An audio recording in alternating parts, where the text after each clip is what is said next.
Well, hi everyone. I'm taking advantage of this beautiful day out in the wide open backyard to just share with you a little bit, and I want to share a memory with you here shortly. But before I share that with you, I want to invite you to something.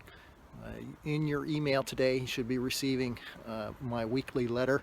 I encourage you to take a look at that. In there is an invitation to a Sunday kitchen party, sort of like what we did in the past.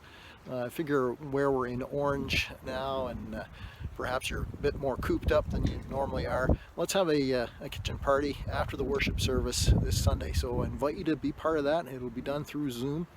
What will take place is it will start 15 minutes following the worship service. So 15 minutes after the worship service concludes, I'll begin that Zoom get together. So the login details are there in your email today. I want you to take a look at that, and would love for you to come join us. Let's join together to check in with one another and encourage each other. Well, here's a Christmas memory for you. It's a story that I love to tell, and hope you're having a great day. God bless you this day. And as we're celebrating the coming of the real God into real life with real people, so that He can and does and will save us. People just like us. And to think about it, it happened long ago, 2,000 odd years ago.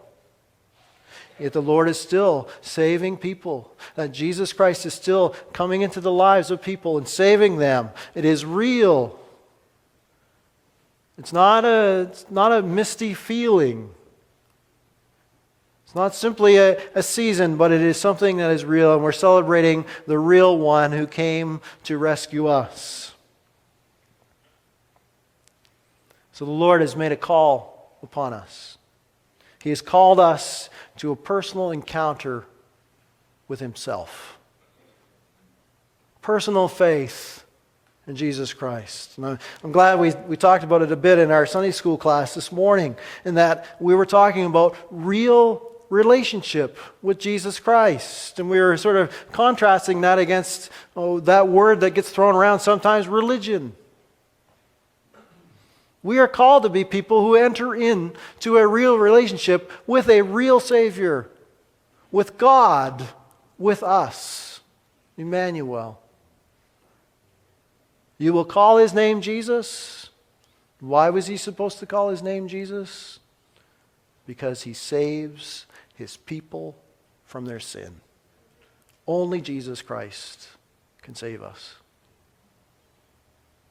And so I want to frame it in a sense within a story. Because you see, there was a fellow one time who was walking along and he fell in a hole. And he tried and he tried and he tried and he couldn't get out of the hole.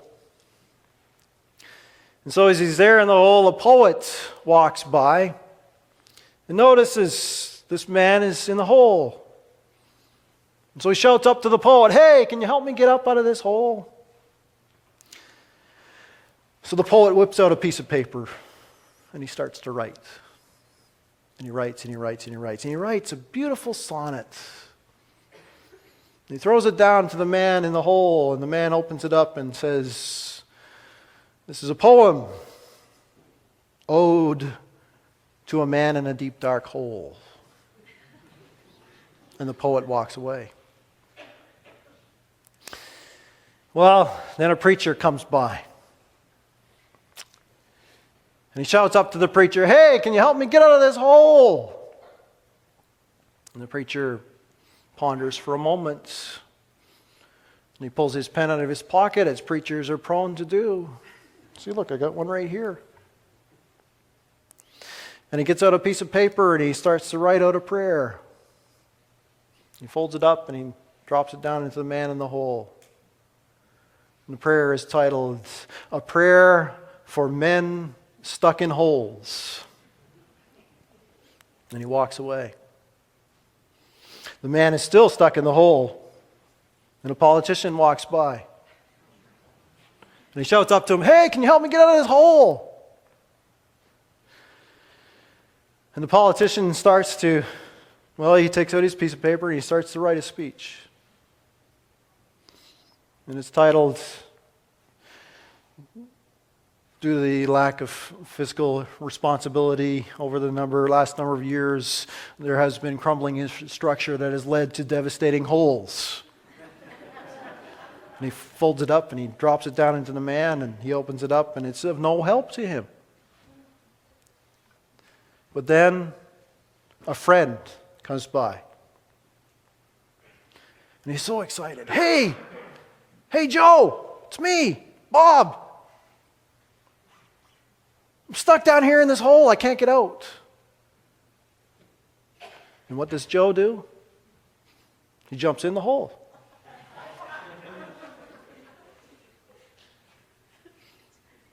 And Bob grabs his friend Joe by the shoulders and says, "What did you do that for? Now we're both stuck in this hole."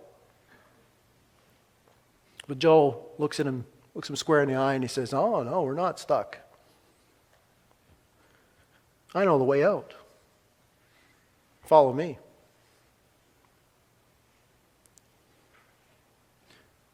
Jesus has jumped down into our hole. He has come from heaven to earth. He is God with us. And He has come to save. This is something that is personal. This is something that is real. He is not someone that's writing us a letter and sending it down to us into our hole. He has jumped down into our hole so that He can save us and says to us, He says to us, "Follow me. I know the way." Jesus said it best. He said, "I am the way, the truth, and the life. No one comes to the Father except by me."